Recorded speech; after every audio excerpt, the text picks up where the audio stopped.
పరిశుద్ధ బైబిల్ గ్రంథంలో నుంచి రోమాపత్రికలో నుంచి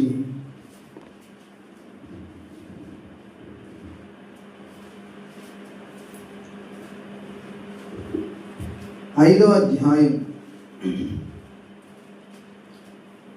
అధ్యాయము 14వ వచనం నేను చదువుతాను, అందరూ కూడా చూడండి.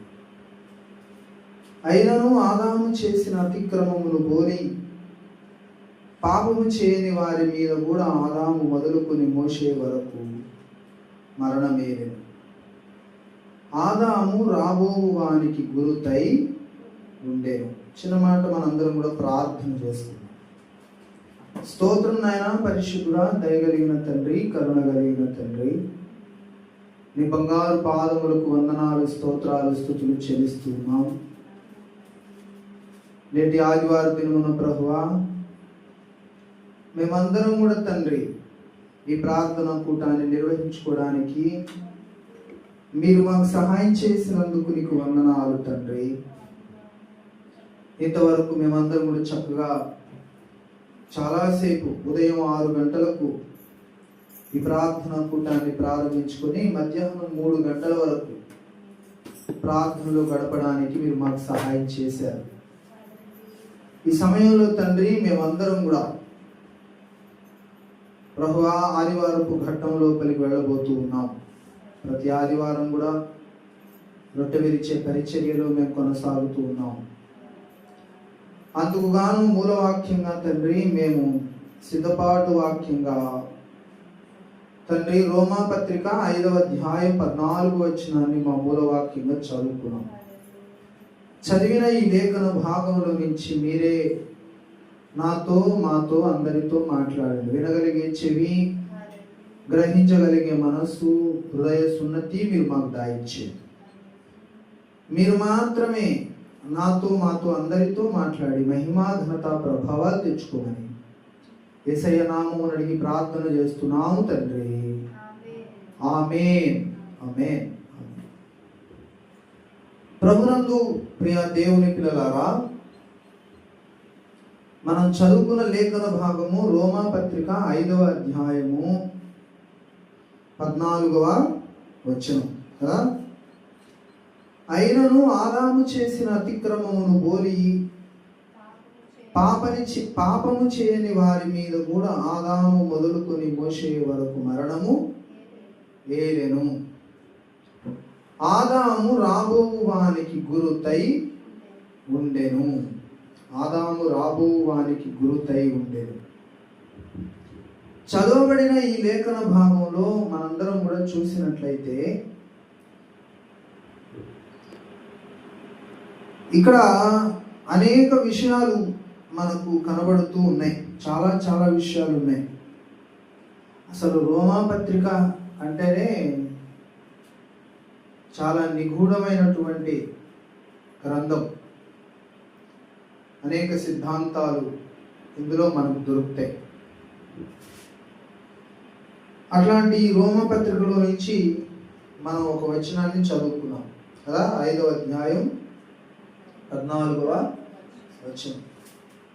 అయినను ఆదాము చేసిన అతిక్రమమును పోలి.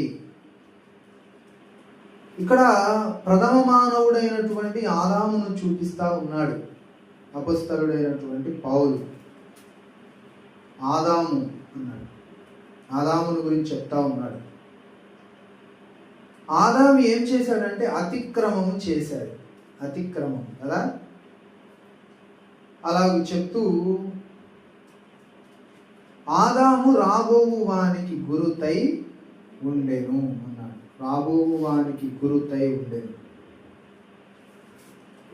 రాబోవు వాడు అంటే మనం ఎక్కువసేపు ఆలోచించుకోకుండా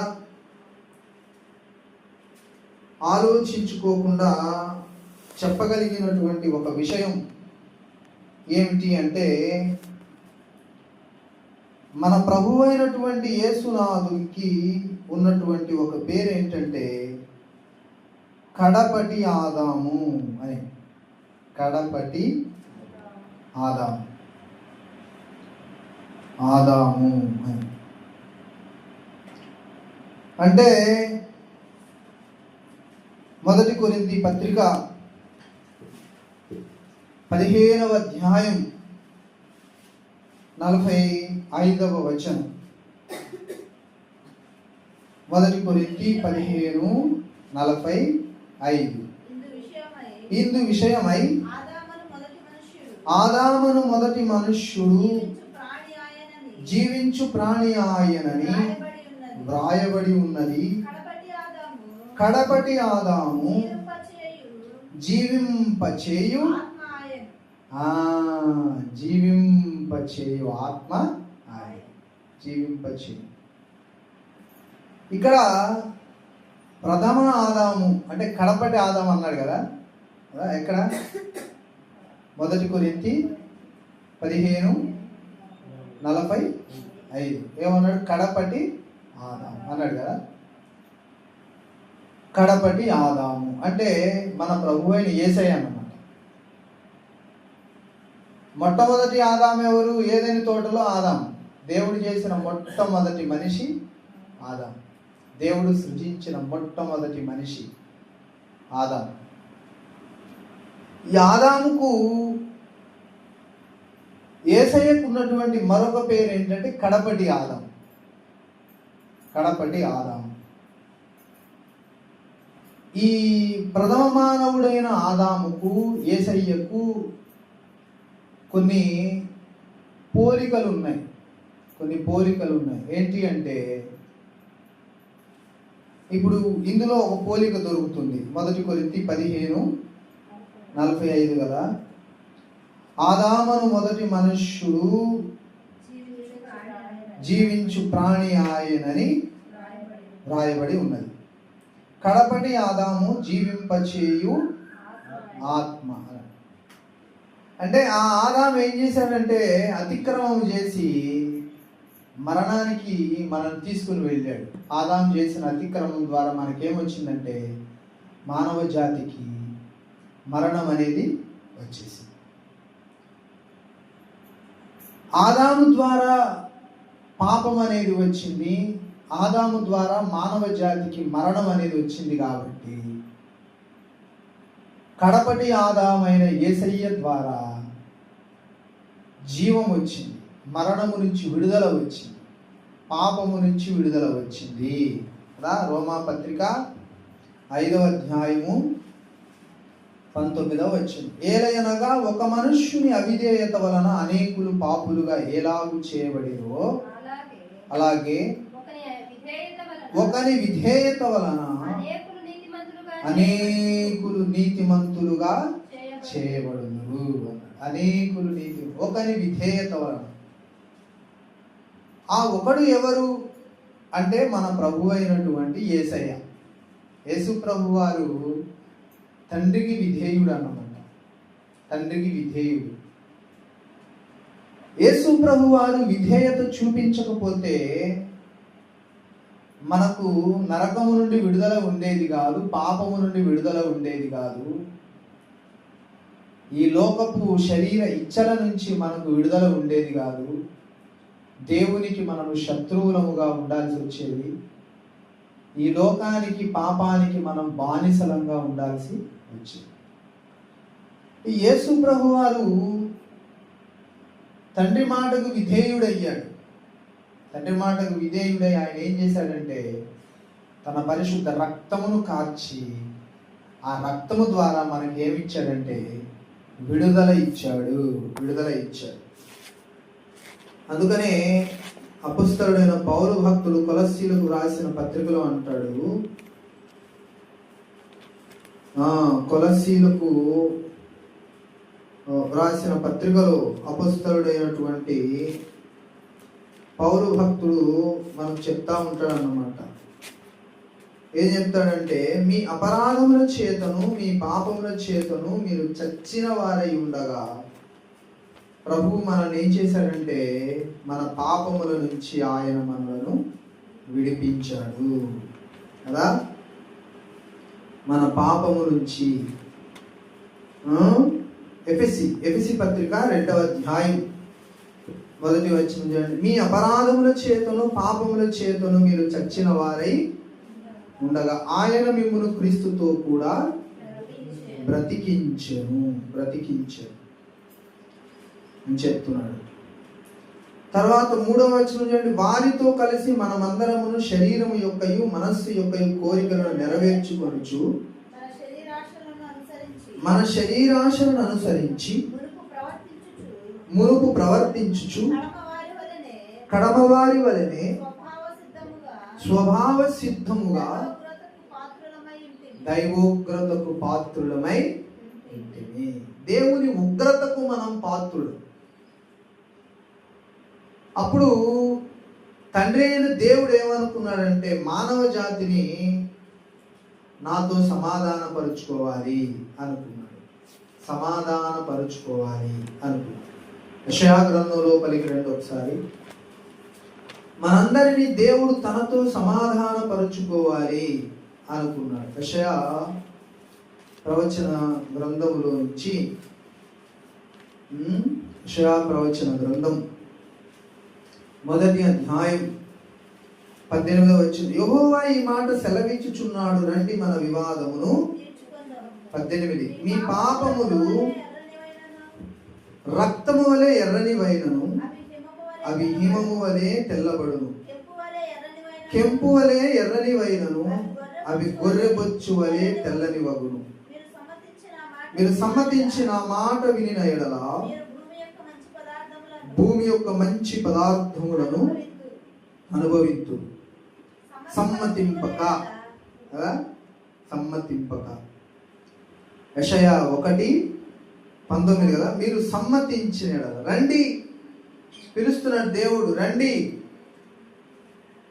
దేవాది దేవుడు, సృష్టికర్త అయిన దేవుడు మనుషులను పిలుస్తున్నాడు, రండి బాబు నాతో సమాధాన పడండి అని పిలుస్తున్నాడు. నాతో సమాధాన పడండి అని. ఊర్లో ఒక బిచ్చగాడు తిరుగుతున్నాడు అనుకోండి, వాడిని చూసామ్మా. చూసినప్పుడు వాళ్ళ దగ్గరికి వెళ్ళి మనం, రే నువ్వు బిచ్చగాడివి, నేనేమో సాధారణ మనిషిని, మన ఇద్దరం సమాధాన పడాలిరా. నువ్వు బిచ్చగాడి అని నేను అంటూ ఉన్నాను పద్దాకలా, అలా అనడం తప్పు అని చెప్పి మనం అంటాం. వెళ్ళి అనం. వాడిని చూసి ఇంకా దూరంగా పారిపోతాం. అమ్మో బిచ్చగాడు రా, వాడి గోర్లు, వాడి జుట్టు, అదంతా మనం చెప్పుకొని ఏం చేస్తామంటే భయపడతాం, దూరంగా వెళ్తాం. మనకంటే తక్కువ స్థాయిలో ఉన్న మనుషులు ఎవరైనా మన దగ్గరకు వచ్చారనుకోండి, మనం కొంచెం తక్కువగా చూస్తాం. అట్లాగే మన దేశంలో అంటరానితనం ఉంది కదా, అది తక్కువ కులం వాడురా అని వాళ్ళు అంటరాని వాళ్ళుగా చూస్తారు. కానీ దేవుడికి అదేమి లేదు. దేవుడు విశ్వ నిర్మాణకుడు, కోటాన కోట్ల లోకాలు చేసిన వాడు ఆయన మన దగ్గరకు వచ్చి, రే నాతో సమాధాన పడండి బాబు, రండి నాతో సమాధాన పడండి అని అడిగితే దేవుడు మనలను తనతో సమాధానపరుచుకోవాలి అనుకుంటున్నాడు. అపొస్తలుడైనటువంటి పౌలు భక్తుడు అంటాడండి, దేవుడు నాకు అప్పగించిన పరిచర్య ఏం పరిచర్య అంటే సమాధానపరచు పరిచర్య అన్నాడు. సమాధానపరచు పరిచర్య. కొరింథీయులకు రాసిన 1వ పత్రిక అపొస్తలుడైనటువంటి పౌలు కాదండి, 2వ కొరింథీ, 1 కొరింథీ కాదు, 2వ కొరింథీ 5వ అధ్యాయం 18 చూడండి. సమస్తమును దేవుని వలనైనవి, ఆయన మనలను క్రీస్తు ద్వారా తనతో సమాధానపరుచుకొని ఆ సమాధానపరచు పరిచర్యను మాకు అనుగ్రహించెను. సరే, అదేమనగా దేవుడు వారి అపరాధములను దేవుడు వారి అపరాధములను వారి మీద మోపక క్రీస్తునందు లోకమును తనతో సమాధానపరచుకొనుచు ఆ సమాధాన వాక్యమును మాకు అప్పగించాడు. దేవుడు మనకు అప్పగించిన పరిచర్య ఏంటంటే సమాధానపరచు పరిచర్య. ఎవరెవరికి సమాధానం అంటే దేవునికి మానవునికి, దేవునికి మనిషికి. దేవునికి మనిషికి ఏమి లేదంటే సమాధానం లేదు. ఈ సమాధానం లేదు కాబట్టి ఫస్ట్ దేవుడు పిలుస్తున్నాడు, రండి నాతో సమాధాన పడండి అని దేవుడు పిలుస్తున్నాడు. ఈ పిలుపు ఎవరికైతే వినబడిందో వాళ్ళకు దేవుడు ఏం చేశాడంటే, బాబు నిన్ను నేను నాతో సమాధాన పరుచుకున్నాను కదా, మిగతా వారిని నువ్వు నాతో, వాళ్ళను కూడా నాతో నీవు సమాధాన పరచాలి. ఇది పౌలు చెబుతున్నాడు. దేవుడు మాకేం పరిచర్య అప్పగించాడంటే సమాధాన పరచు పరిచర్యను. మనుష్యులను, మానవులను దేవునితో సమాధాన పరచాలి. దేవునితో సమాధాన పరచడానికి ఏకైక ఆధారం ఏంటంటే యేసయ్య శిలువ రక్తము. హల్లెలూయా. ఏం లేదు. ఇంకా దేవునికి మనం ₹1,00,00,000 ఇచ్చి దేవునితో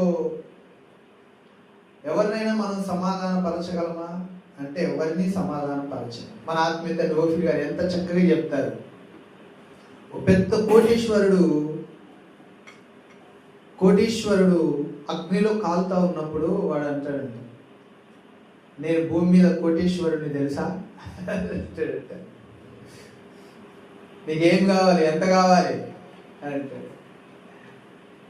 భూమియు దాని మీద ఉన్న సమస్తమును దేవునివే కదా. దేవునికి మనం ఏమి ఇవ్వగలుగుతాం? ఐశ్వర్యం ఆయనదే, జ్ఞానం ఆయనదే, డబ్బు ఆయనదే, అధికారాలు ఆయనవే, మొత్తం ఆయనదే. ఓ ప్రధానమంత్రి గారు ఉన్నారనుకోండి, ఆయన చనిపోయి నరకానికి వెళ్ళారనుకోండి, ఎవరైనా ఒక ఆయన ముఖ్యమంత్రి కానీ చనిపోయి వెళ్ళిపోయాడు అనుకోండి, అక్కడికి వెళ్ళి అగ్నిలో కాలుతూ ఉన్నాడు అనుకోండి, కాలేటప్పుడు ఆయన అంటాడు, రే నేను భూమి మీద ముఖ్యమంత్రిని, నేను భూమి మీద ప్రధానమంత్రిని, కాబట్టి నీకేం పదవి కావాలి, నీకు ఎంత డబ్బు కావాలి, నీకు ఎంత బంగారం కావాలి అన్నాడు అనుకోండి. అసలు వినపడవు. యేసయ్య అన్నాడు కదా, అక్కడి వారు ఇక్కడికి, ఇక్కడి వారు అక్కడకు దాటడానికి వీల్లేదు, ఎందుకంటే ఇద్దరికి మధ్య పెద్ద అగాధం. ఇక్కడ అరుపులు అక్కడికి వినపడవు, పెద్ద అగాధం ఉంది. కాబట్టి దేవునితో మానవుని సమాధాన పరచాలి అంటే ఏకైక ఆధారం ఏంటంటే యేసయ్య శిలువ రక్తము. హల్లెలూయా. ఇది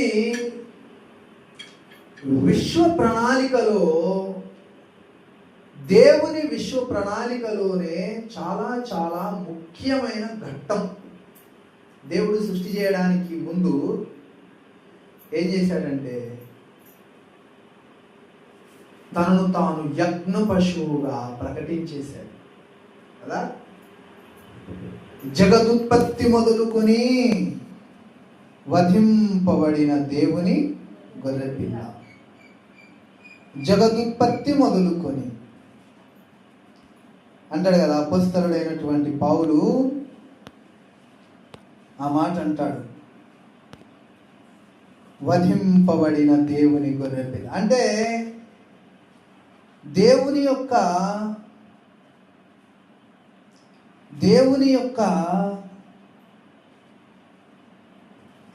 యజ్ఞము అనేది ఎప్పుడు నిర్ణయించబడిందంటే ఈ భూమికి పునాది వేయబడక మునుపే నియమించబడింది. ఈ భూమికి పునాది వేయబడక మునుపే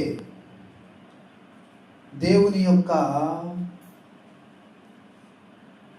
చూసారా, మొదటి పేతురు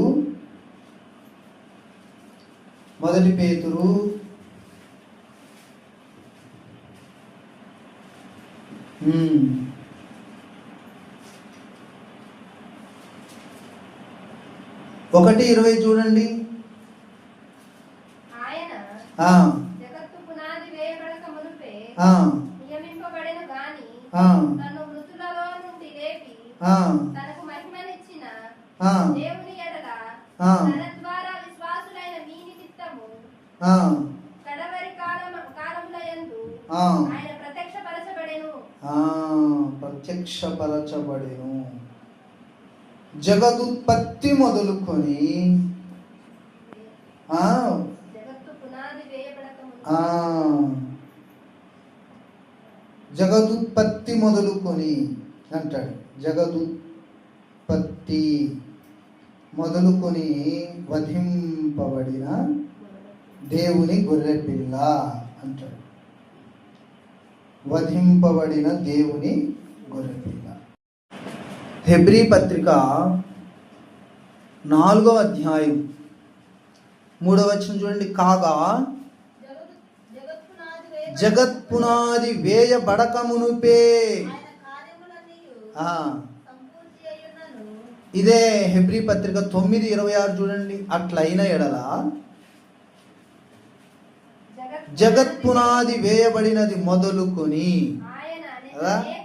మొదటి పేతురు 1:20 చూడండి. ఆయన జగత్తు పునాది వేయబడక మునుపే నియమించబడెను. దేనికి నియమించబడ్డాడు అంటే వధింపబడిన గొర్రె పిల్లగా ఆయన నియమించబడ్డాడు. దేవుని శిలువ రక్తం అనేది చిందించబడడం అనేది సర్వ మానవ కోటికి సంతోషదాయకమైనది. అంతేకాదండి, దేవదూతలకు కూడా సంతోషదాయకం అంట. ఎందుకంటే కొలస్సీలకు రాసిన పత్రికలో మనందరం కూడా ఒక మాట చదువుకున్నాం. కొలస్సీ పత్రిక అక్కడ అంటాడు, కొలస్సీలకు రాసిన పత్రికలో ఆయన శిలువ రక్తము చేత 1:19 చూడండి. ఆయన యందు సర్వ సంపూర్ణత నివసింపవలెననియు ఆయన శిలువ రక్తము చేత సంధి చేసి ఆయన ద్వారా సమస్తము అవి భూలోకమందున్నవైనను పరలోకమందున్నవైనను వాటినన్నిటిని ఆయన ద్వారా తనతో సమాధానపరచుకొనవలెనని తండ్రి అభిష్టమాయ. ఇక్కడ దేవుని సృష్టి మొదలు కాక మునుపే ఆయన వధించబడిన గొర్రె పిల్లగా మనకు ప్రత్యక్షమవుతున్నాడు అని ఒక మాట చెప్తున్నాం.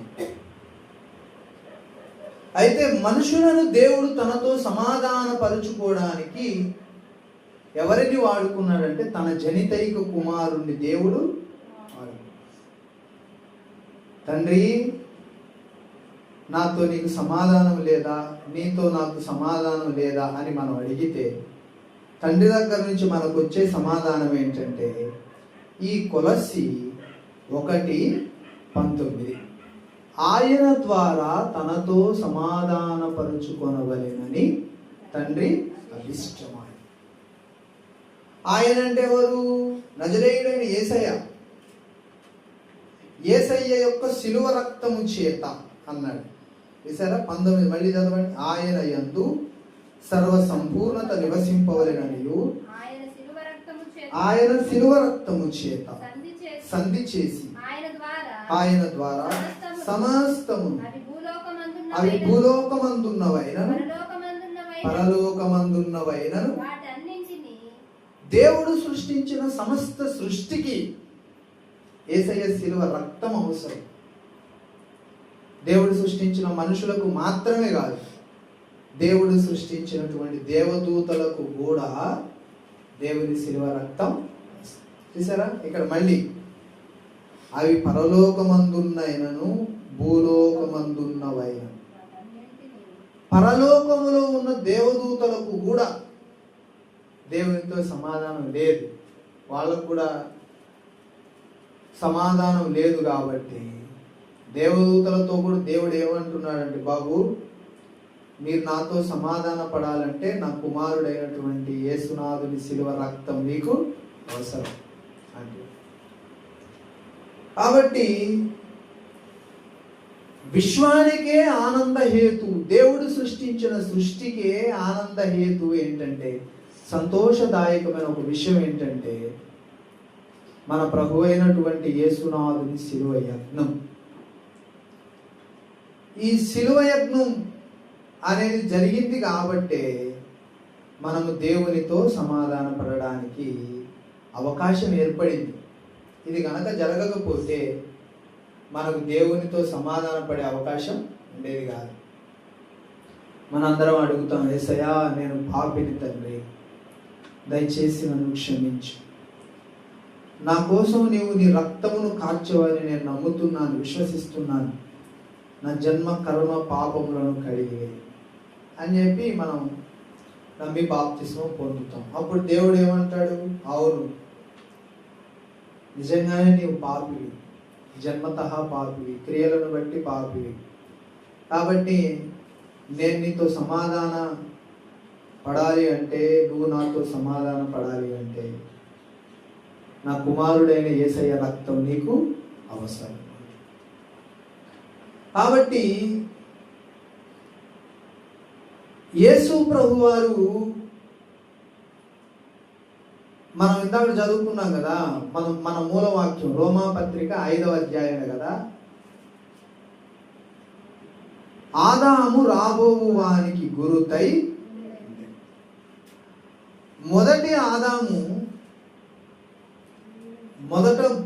మొదటి ఆదాము తన భార్య అయినటువంటి హవ్వను దేవుడు ఎక్కడి నుంచి తయారు చేశాడు? ప్రక్కటెముక నుంచి కదా. మొదటి ఆదాము, ఫస్ట్ దేవుడు ఈ భూమి మీద సృష్టి చేసినప్పుడు మొట్టమొదటి మనిషిని దేవుడు ఎలా చేశాడు? మట్టి నుంచి చేశాడు. నేల మట్టిలో నుంచి మట్టి ముద్ద ఒకటి తీసుకొని దాన్ని ఒక బొమ్మగా చేసి మరి నాసిక రంధ్రాల్లో దేవుడు తన ఊపిరి, అప్పుడు వాడు మనిషి అయి, మొట్టమొదటి మనిషి ఎవరంటే ఆదాం. మళ్ళీ రెండో మనిషిని చేయడానికి దేవుడు మట్టి ముద్ద తీసుకోవాల. అప్పుడు దేవుడు ఏం చేశాడు? ఆదాము ప్రక్కటెముకలు, ఒక ప్రక్కటెముకను తీసి కొంచెం మాంసం తీసుకొని, అప్పుడు దేవుడు ఏం చేశాడంటే ఒక స్త్రీనిగా నిర్మించి ఆదాము దగ్గరకు తీసుకొచ్చాడు. చాలామంది చెప్తా ఉంటారు, పెళ్లి చేసేటప్పుడు చెప్తా ఉంటారు, ఈ అబ్బాయి పక్కటెముక చెప్తా ఉంటారు. అందుకని ఈ అబ్బాయి అంత దూరం వెళ్ళి ఆ అమ్మాయిని తెచ్చుకున్నాడంటే. ఏంటి మా అవుతావు? అంత దూరం వెళ్ళి తెచ్చుకున్నాడంట. మన ఆత్మీయ తల్లి ఓఫీర్ గారిని ఒక ప్రశ్న అడిగారు. హిందూ జాగరణ సమితి వారు కాకినాడ వాళ్ళు ఓఫిరాయ్ గారిని 61 ప్రశ్నలు అడిగారు. అడిగితే దానికి ఓఫిరాయ్ గారు క్రైస్తవుడి సమాధానం అనే చిన్న పుస్తకం రాశారు, 61 ప్రశ్నలు. అందులో ఒక ప్రశ్న ఇది, మీ క్రైస్తవులు ఒక బోధిస్తారు, అదేంటంటే ప్రతి పురుషుడికి ఒక పక్కటెముక తక్కువ ఉంటుంది అని. ఎవరు చెప్పారు బాబు? బైబిల్ ఎక్కడ లేదే ఆ మాట అని అయ్యగారు రాశారు. లేదు, అట్లా కొంతమంది చెప్పుకుంటారు తెలిసి తెలియక. అట్లాగే ఏ పురుషుడికి కూడా పక్కటెముక తక్కువ ఉండదు, అందరికీ సమానంగానే ఉంటాయి. ఒక పక్కటెముక తక్కువ ఉంది అని చెప్తారు, అది అబద్ధం. నేను వినలేదే ఇట్లా చెప్పేవాళ్ళు ఉన్నారని.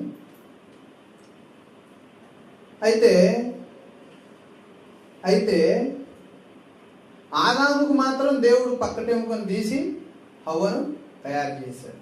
హవ్వను తయారు చేసి తీసుకొచ్చి చూపించాడు. అప్పుడు ఆదాము ఏమన్నాడు? నా ఎముకలలో ఎముక, నా మాంసములో మాంసము, నరునిలో నుండి తీయబడినది కనుక నారి అనబడింది. బా, చాలా బాగుంది కదా. అసలు ఈ సాదృశ్యము యేసయ్యకు సంబంధించినది. ప్రథమ మానవుడైనటువంటి ఆదాము ఒక స్త్రీని సంపాదించుకోవడం కోసం ఒక గాయాన్ని పొందాడు. కడపటి ఆదామైన మన ప్రభువు తన భార్యను సంపాదించుకోవడం కోసం నిలువెల్ల గాయాలు పొందాడు. హల్లెలూయా. ఆ 2 చేతుల్లో గాయాలు, తల మీద ముళ్ళ కిరీటం, పక్కలో బల్లెపు పోటు, 2 కాళ్ళు చేతుల్లో మేకు. అంత అవమానం పడ్డాడు యేసయ్య. యేసయ్యకు ఒక భార్య అవసరమైంది. తండ్రి అయిన దేవుడు ఒక రూల్ పెట్టాడు, భార్యను సంపాదించుకోవాలి. నీకు ఒక భార్య కావాలి అంటే నీ భార్యను నువ్వు ఎలా సంపాదించుకోవాలి అంటే నువ్వు శిలువ మీద మరణించడం ద్వారా నీకు ఒక భార్య దొరుకుతుంది అని దేవుడు చెప్పాడు. హల్లెలూయా. ఆదాములో ఫస్ట్ ఒక మాట చెప్పాను. ప్రథమ మానవుడైన ఆదాముకు కడపటి ఆదామైన ఆదాముకు కొన్ని పోలికలు ఉన్నాయి. మొదటిది ఇది ఒక పోలిక. రెండవ విషయం ఏంటంటే హవ్వను తయారు చేసేటప్పుడు ఆదాము పక్కటెముకను దేవుడు తీసేటప్పుడు ఆదాముకి ఏం చేశాడంటే గాఢ నిద్ర కలుగు చేశాడు. గాఢ నిద్ర మరణానికి సాదృశ్యం.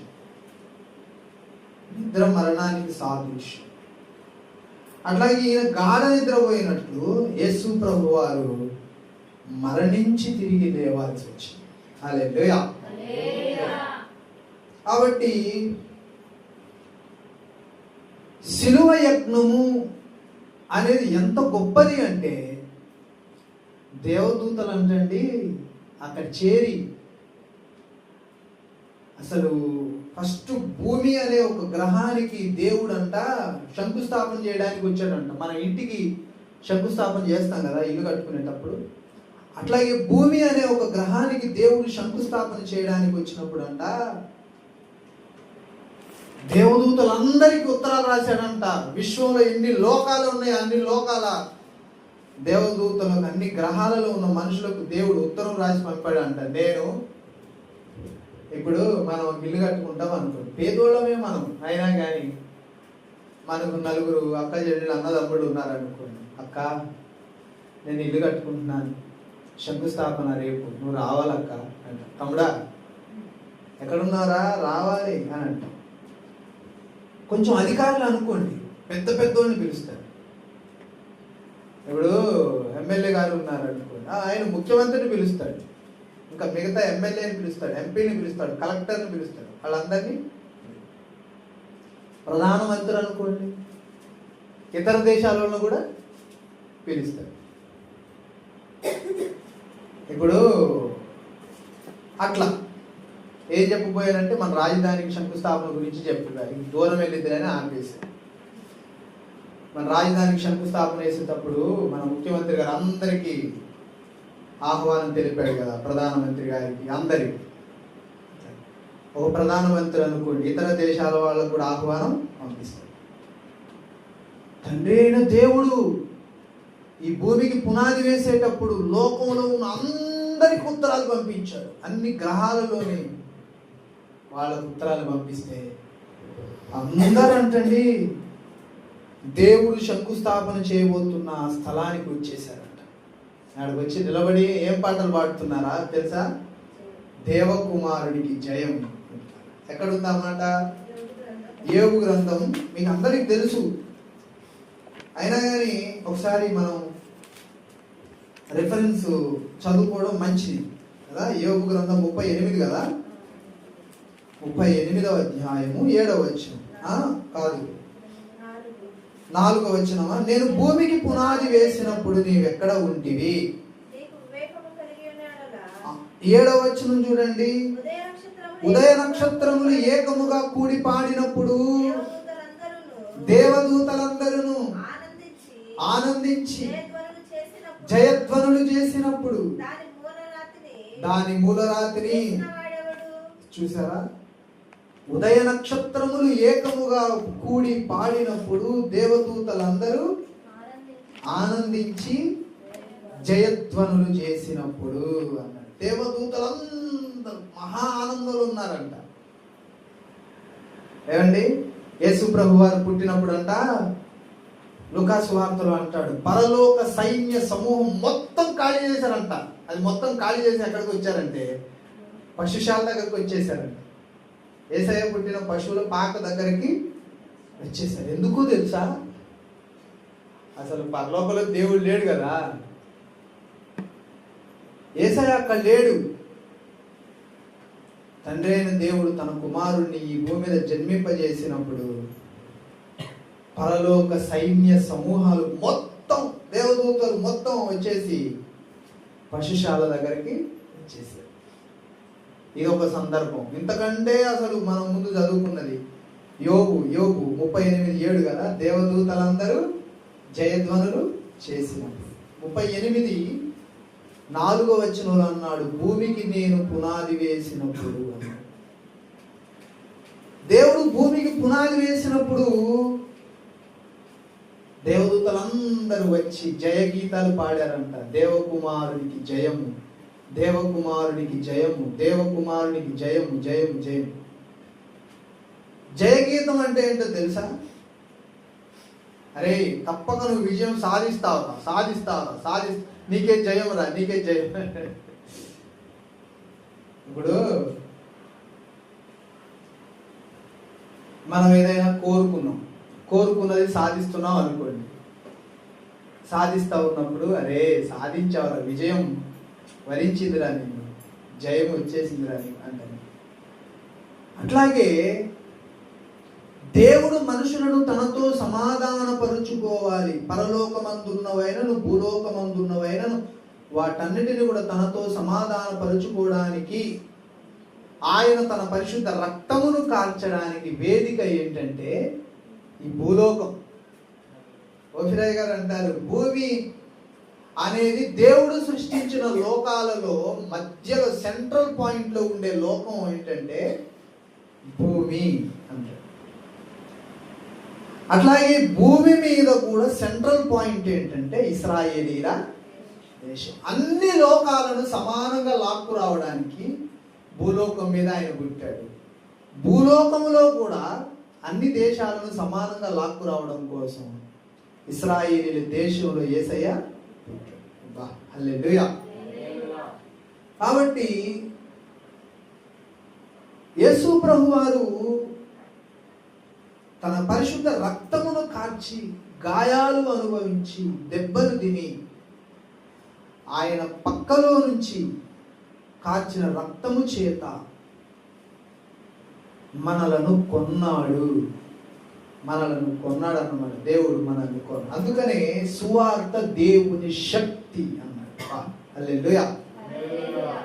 నశించు వారికి నీ సిలువా వెర్రితనముగా ఉన్నది, నాశించు వారికి నీ సిలువా వెర్రితనముగా ఉన్నది, రక్షించబడుచున్న పాపికి దేవుని శక్తి అయ్యున్నది, రక్షించబడుచున్న పాపికి దేవుని ఉన్నది. నీ రక్తమే నన్ను శుద్ధీకరించు, నీ రక్తమే నా బలము, నీ రక్తమే నా బలము. హల్లెలూయా. నశించే వారికి సిలువను గూర్చిన వార్త ఎట్లా ఉందంట? ఎగతాళి చేస్తారు. మనం ఎవరికైనా సువార్త చెబుతున్నాం అనుకోండి, వెర్రోడ్రా ఈడని వాళ్ళు మనందరిని ఎగతాళి చేస్తారు. మనమేమో వాళ్ళని చూసి బాధపడతాం, అయ్యో సువార్తను ఎగతాళి చేస్తున్నాడు. ఏంట్రా నేను సువార్త పక్షంగా వచ్చి నీ గడ్డం పట్టుకొని బతులాడుతున్నాను అంటే వాడు మనల్ని వినడు. కానీ నశించుచున్న వారికి సిలువను గూర్చిన వార్త వెర్రితనముగా ఉన్నది, కానీ రక్షింపబడుచున్న వారికి దేవుని శక్తి అన్నాడు. బా హల్లెలూయా. దేవుని శక్తి, సువార్త దేవుని శక్తి. అది మనందరం చెప్పాలి. నువ్వు చెప్పాలి, అభిషేకం తీసుకోవాలి, అభిషేకం తీసుకున్న వాళ్ళే చెప్పాలి అనేది పాయింట్ కాదు. స్త్రీలు చెప్పాలి, పురుషులు చెప్పాలి, సండే స్కూల్ పిల్లలు చెప్పాలి, యవనస్తులు చెప్పాలి, అందరూ చెప్పాలి. సువార్త ద్వారా మనం అనేకులను నరకం నుంచి విడిపించాలి. అందుకనే సమాధానపరచు పరిచర్యను దేవుడు మనకు అనుగ్రహించాడు. ఇంకొక మాట చెప్పి నేను ముగించేస్తాను. ఆదాములో కదా, రోమపత్రిక మన మూలవాక్యం లోపలికి రండి. ఆదాములో రోమపత్రిక 5వ అధ్యాయంలో నుంచి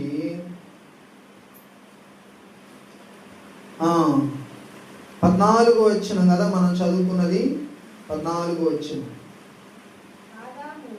19వ వచనం చూడండి. ఏలయనగా ఒక మనుష్యుని అవిధేయత వలన అనేకులు పాపులుగా ఎలాగూ చేయబడేరో అలాగే ఒకని విధేయత వలన అనేకులు నీతిమంతులుగా చేయబడుదురు. మనం ఎప్పుడైతే నమ్మి బాప్తిస్మం పొందుతున్నామో అప్పుడు మనము దేవునికి విధేయత చూపిస్తున్నాము.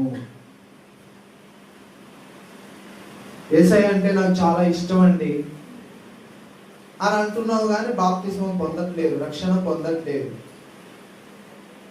నమ్మి బాప్తిస్మం మనం పొందట్లేదు అంటే దానికి అర్థం ఏంటంటే మనం విధేయత చూపించడం లేదు. విధేయత చూపిస్తున్నాము అంటే దానికి అర్థం ఏంటంటే యేసయ్య చెప్పిన మాటకు లోబడుతున్నాం. యేసయ్య ఏం చెప్పాడు, ఆ ప్రతి మాటకు మనం లోబడుతున్నాం. యేసయ్య చెప్పాడు, నీవు పాపివని నీకు అర్థమైంది కాబట్టి ప్రభువా నేను పాపినని నాకు అర్థమైంది, నేనేం చేయాలి తండ్రి అంటే నమ్మి బాప్తిస్మం పొందాలి. అక్కడి నుంచి ఇక మెల్లగా అక్కడ విధేయత చూపించాం కదా, అక్కడి నుంచి అడుగడుగున దేవుని మాటకు మనం విధేయులం కావాలి. అడుగడుగున బాప్తిస్మం పొందిన తర్వాత అక్కడ విధేయత ఒక్కసారే కొంతమంది చూపిస్తున్నారు, ఇంకా విధేయత అనేది మర్చిపోతున్నారు. ఆ తర్వాత ఇంకా మర్చిపోతున్నారు. అడుగడుగున జీవితకాలం మొత్తం దేవునికి విధేయులము కావాలి, దేవుని వాక్యానికి విధేయులం కావాలి, దేవుడు చేయమన్న పనులు చేయాలి, దేవుడు వద్దన్న పనులు మానేయాలి. ఎక్కడి దాకా అంటే మనం ఈ లోక యాత్రను ముగించుకొని వెళ్ళి ఆఖరి శ్వాస వరకు కూడా మనం దేవుని వాక్యానికి విధేయులం కావలసిందే. అవిధేయులుగా ఉండకూడదు. అవిధేయత అనేది చాలా మరణకరమైనటువంటి పాపం. ఆ పాపం మనం చేయకూడదు. కాబట్టి ప్రియ దేవుని పిల్లలారా, అంత్య దశ వరకు కూడా మనం విధేయతను చూపిస్తానే ఉండాలి. హెబ్రీయులకు రాసిన పత్రికలో యేసు ప్రభు వారిని గురించి కదా 5వ అధ్యాయములో ఆయన కుమారుడై ఉన్న దినములలో తాను పొందిన శ్రమల వలన ఆయన ఏమి నేర్చుకున్నాడంటే విధేయత నేర్చుకున్నాడు. 5వ అధ్యాయం 8వ వచనం చూడండి. ఆయన కుమారుడై ఉండి తాను పొందిన శ్రమల వలన విధేయతను నేర్చుకొనెను. మరియు ఆయన సంపూర్ణ సిద్ధి పొందిన వాడై మెల్కీసెదెకు యొక్క క్రమములో చేరిన ప్రధాన యాజకుడని దేవుని చేత పిలువబడి దేవుని చేత పిలువబడి తనకు విధేయులైన వారికందరికీ నిత్య రక్షణకు కారకుడు ఆయను. కారకుడు ఆయన. యేసు ప్రభు వారు ఎంతవరకు విధేయుడయ్యాడంటే శిలువ మరణము పొందెంతగా ఆయన కుమారుడై ఉండి తాను పొందిన శ్రమల చేత విధేయత నేర్చుకునేను. 7వ వచనం చూడండి. శరీరధారి అయి ఉన్న దినములలో మహారోధనముతోను కన్నీళ్లతోను తన్ను మరణము నుండి రక్షింపగలవానికి ప్రార్థనలను యాచనలను సమర్పించి భయభక్తులు కలిగి ఉన్నందున ఆయన అంగీకరింపబడెను. యేసు ప్రభు వారు శరీరధారి అయి ఉన్న దినములలో ఆయన అంగీకరించబడ్డాడు అంటే కుమారుడై ఉండి కూడా తాను విధేయుడయ్యాడు. కుమారుడై ఉండి కూడా విధేయుడయ్యాడు. విధేయుడు అంటే చెప్పిన మాట వినడం, దేవుడు ఏదైతే చెప్పాడో ఆ మాట చేయడం. అట్లాగే మనం దేవునికి విధేయులం అవ్వాలి, లేఖనానికి విధేయులం అవ్వాలి. పరిశుద్ధ బైబిల్ గ్రంథానికి, దేవుని వాక్యానికి, దేవుని స్వరానికి, ప్రతి దానికి మనం విధేయత చూపించాలి. నచ్చిన విషయాలలో మనం విధేయత చూపించి, ఇది నాకు నచ్చలేదు కాబట్టి నేను విధేయత చూపించను అంటారు చాలా మంది. నచ్చేదేంటి బాబు? నచ్చనప్పుడే మనకు విధేయత అనేది అవసరమైంది. ఇప్పుడు నచ్చిన మాట చెప్పారా అనుకోండి, వాడు అందరూ వింటారు. నచ్చలేదనుకోండి, అప్పుడే లోబడము, విధేయత చూపడం అనేది అవసరం. ఏమో దేవుడు చెప్పాడు అనుకోవాలి. నేను ఇది కనుక చేస్తే మనుషుల దగ్గర నేను పోగొట్టుకుంటానేమో అనుకునేవాడు లోబడడు దేవునికి, దేవుని వాక్యానికి లోబడ్డాడు. గలతీ పత్రిక 1వ అధ్యాయం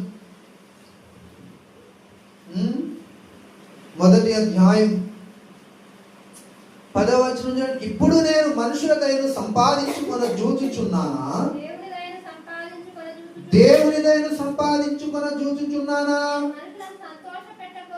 నేను మనుషులను సంతోషపెట్టగోరుచున్నానా? నేను ఇప్పటికీ మనుషులను సంతోషపెట్టువాడనైతే క్రీస్తు దాసుడను కాకయే పోదు. మనుషులను సంతోష పెట్టాలి అనుకున్నవాడు దేవునికి లోబడలేడు.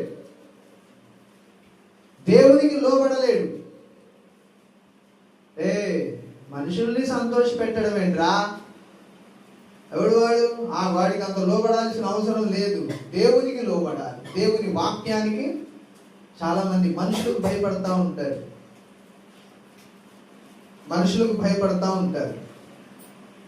అరే నేను వాళ్ళ దగ్గర నా పరువు పోతుందేమోరా అనుకుంటారు. అరే నేను వాళ్ళ దగ్గర నా మాట పోతుందేమోరా అనుకుంటాడు. రేపు పిచ్చోడా, రేపు నువ్వు దేవుని ముందుకు వెళ్ళిన తర్వాత విశ్వ పౌరుల ఎదుట నీ పరువు పోతుంది. ఏం బాబు, నా మాట కంటే మనుషులను సంతోష పెట్టడం నీకు ముఖ్యమైందా? కొంతమంది ఏం బాబు రాలేదు ప్రార్థన గారు మనం అడిగామనుకుంది, ఇక్కడ నా భార్య రెడీ అవ్వటం లేట్ అయ్యిందన్న. ఏంటమ్మా నువ్వు రాలేదు? ఎక్కడండి పాస్టర్ గారు, ఈయన రాణిస్తే కదండి. వాళ్ళు వీళ్ళ మీద, వీళ్ళు వాళ్ళ మీద, వీళ్ళిద్దరు కలిసి ఇంకొకళ్ళ మీద, ఇట్లా ఏం రకరకాల కారణాలు చెప్తా ఉంటారు. కాబట్టి అపొస్తలుడైన పౌలు చెబుతున్నాడు కదా గలతీ 1:10, నేను ఇప్పటికీ మనుషులను సంతోషపెట్టువాడనైతే క్రీస్తు దాసుడను కాకయే పోదును అన్నాడు. మనుషులను అసలు లక్ష్య పెట్టకూడదు. మనుషులను లక్ష్య పెట్టేవాడు దేవుని చిత్తాన్ని నెరవేర్చలేడు. మంచి ప్రార్థన జీవితం ఉండాలి మనకు.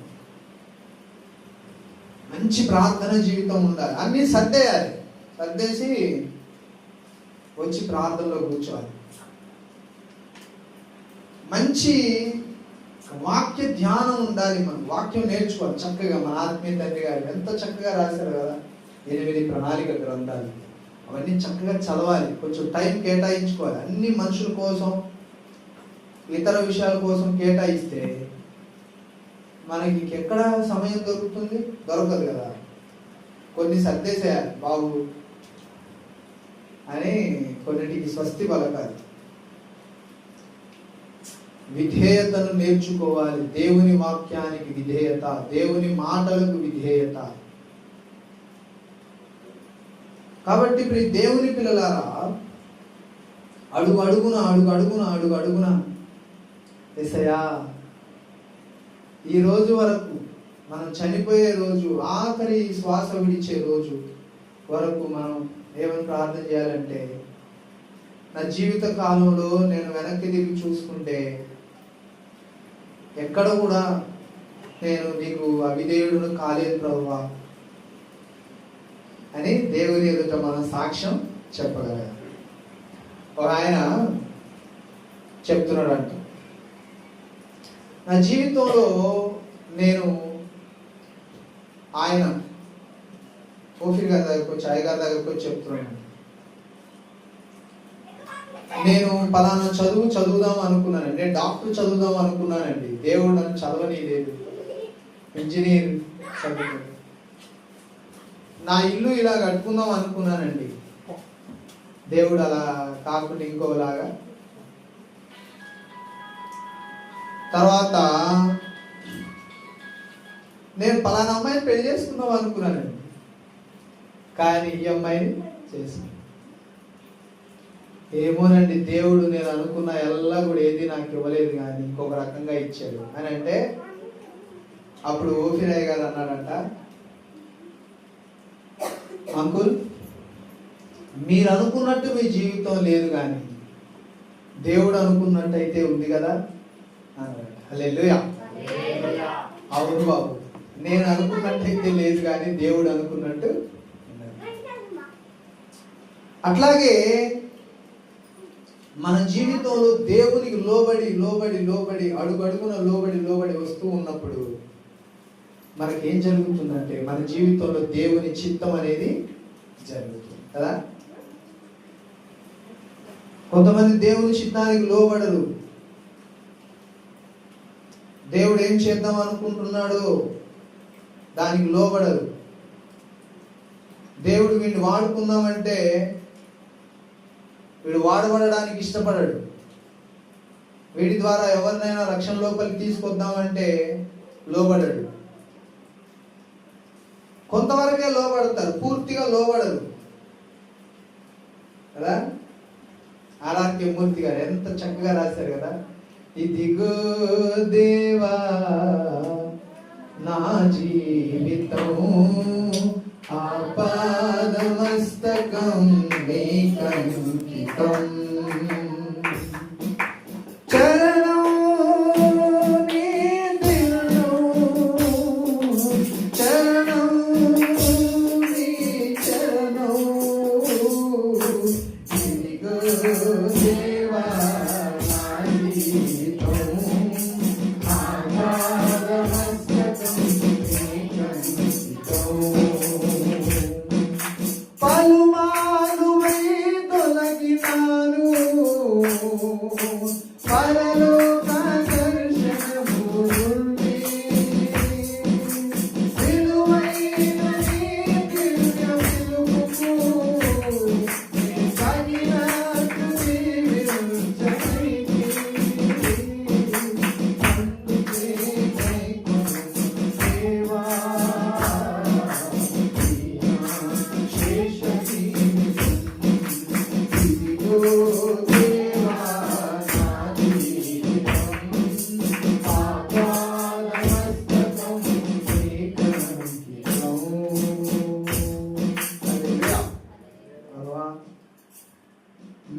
నా శేష జీవితం నీకు లోబడేటట్టు నాకు సహాయం చేయి తండ్రి అని మనం ప్రార్థన చేసుకోవాలి. లేకపోతే దేవుని దగ్గరికి వెళ్ళిన తర్వాత మనం అవమానం పాలవ్వాల్సి వస్తుంది. మనుషులు చూడండి, అన్యులు యేసే నిజమైన దేవుడు అని తెలిసిన తర్వాత నమ్మి బాప్తిస్మం పొందడానికి వెనకాడతారు. ఎందుకంటే నన్ను విలేస్తారేమోరా అని భయపడతారు. అట్లాగే క్రైస్తవులలో కూడా నమ్మి బాప్తిస్మం అయితే పొందుతారు, కానీ దేవునికి అన్ని విషయాలలో లోబడరు. ఎందుకంటే నన్ను వేస్తారేమోరా అని భయం చాలా మంది క్రైస్తవుల్లో కూడా. నన్ను వెళ్ళేస్తారేమోరా, మా అమ్మ నన్ను వెళ్ళేసిద్దేమో, మా నాన్న, మా తమ్ముడు, మా అత్తమ్మ కదా. ప్రతికి వాళ్ళ ఇంట్లో ప్రార్థన జరిగినప్పుడు నేను చెప్పిన వాక్యం మీకు అందరికి ఉండవచ్చు. మనకు అన్నయ్య, తమ్ముడు, అక్క, చెల్లి, తండ్రి, యజమానుడు, నాయకుడు అన్నీ యేసయ్యనే కదా. యెహోవా మా తండ్రి గాడ, యేసుడు మా అన్నగాడ, పేతురాది సకలాపోస్తులు పేరు మిగల మా నిజ కూటస్థులు. వాళ్ళు అసలైన మన బంధువులు, అన్నయ్యలు, అక్కలు, చెల్లెళ్ళు, మొత్తం వాళ్ళను బంధుత్వంగా చేసుకోవాలి. కానీ నరకానికి వెళ్ళేవాళ్ళు మన బంధువులు ఏంటండి? నరకానికి వెళ్ళేవాళ్ళు మన బంధువులు, దేవుని వాక్య ప్రకారం బ్రతకని వాళ్ళు మన బంధువులు, అట్లా కాదు. కాబట్టి ఇప్పుడు దేవుని పిల్లలారా,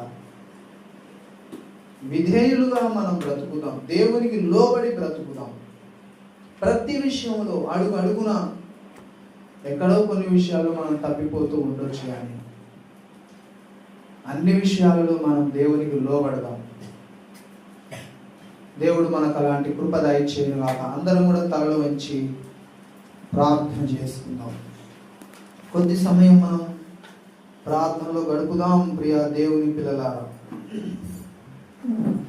తండ్రి నీకు వందనాలు ప్రభా, రక్షకుడా నీకు వందనాలు తండ్రి. నశించుచున్న వారికి శిలువను గురించిన వార్త వెరితనముగా ఉన్నదన్నావు తండ్రి. రక్షింపబడుచున్న పాపికి శిలువను గురించిన వార్త దేవుని శక్తి అన్నావు తండ్రి. యేసయ్యా నీకు వందనాలు ప్రభువా, మమ్మల్ని కొన్నవాడా మీకు వందనాలు తండ్రి. కొద్ది సమయం మనం స్వపరీక్ష చేసుకుందాం. విన్నవాక్య కాంతిలో మనలను మనం పరీక్షించుకుందాం. దేవా తండ్రి తండ్రి తండ్రి,